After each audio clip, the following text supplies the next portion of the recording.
Alright, so here we are again, and this looks like actually quite a good hand.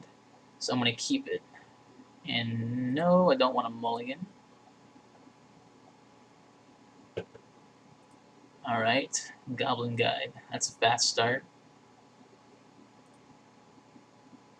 And that's not quite the card I wanted.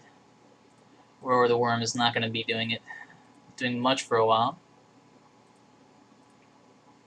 Here I think I'm going to go ahead and lead off with a Elves and pass. Next turn I can suspend the Greater Gargadon.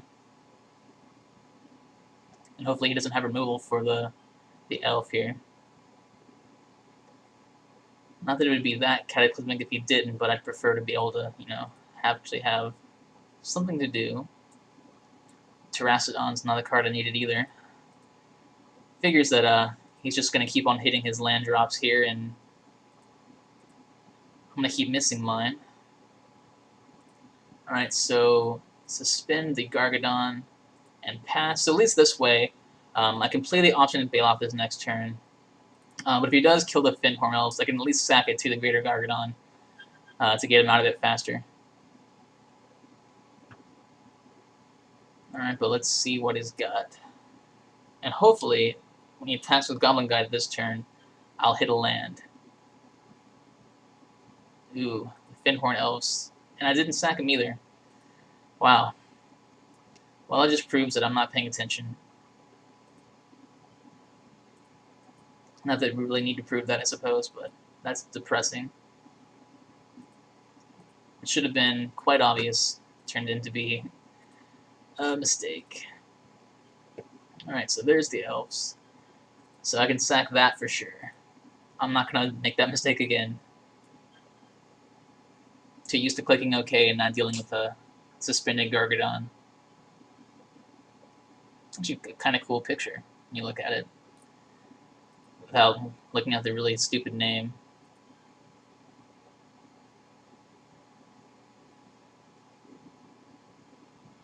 See whether he decides to pump up his Goblin Guide or put a soldier on the board. Yeah, it's not what I would have done. I probably would have put a soldier on the board.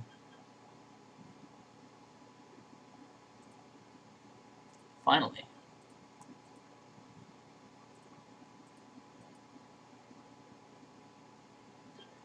Here seems like a good idea to go ahead and play the Siege Gang. Or Chandra and Alar would be good.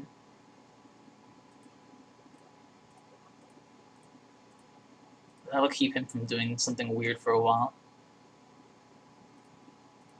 So I'll kill the Goblin Guide.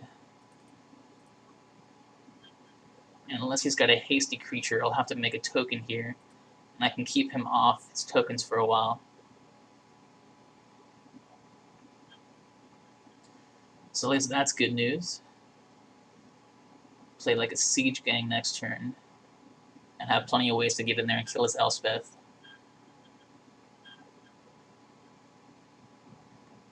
Alright. This card always just causes problems whenever I have to face it against in a cube draft because it's just so powerful. Definitely probably one of the best planeswalkers in the cube. Maybe second to like Jace the Mind Sculptor, possibly. But even so, I think in limited, Elspeth's probably a bigger bomb. A very, very impressive card. Okay. A Knight of Meadowgrain. And a Soldier.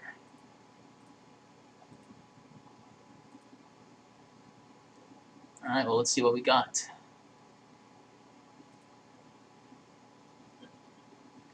Alright, so I've got a couple of choices here. I'm obviously going to kill this Knight.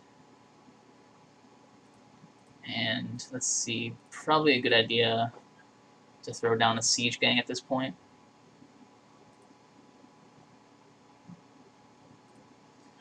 That way, he'll probably spend this next turn killing the Chandra, I imagine.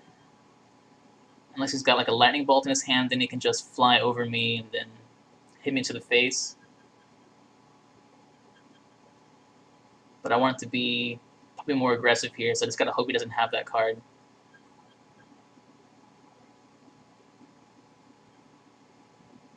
Let's see, taps 2 for a Grafted War Gear. Ooh, I guess that's game. I didn't expect that for sure. Okay, well that's one way to win, I guess.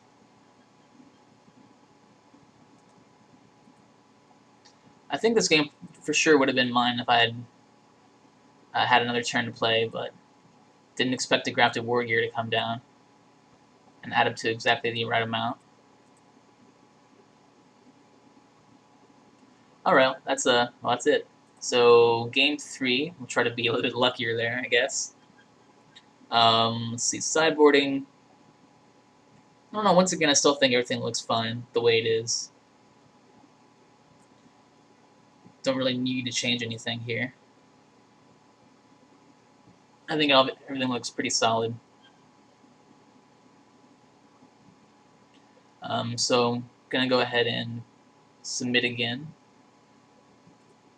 and see if game 3 is better. Alright, so I am gonna play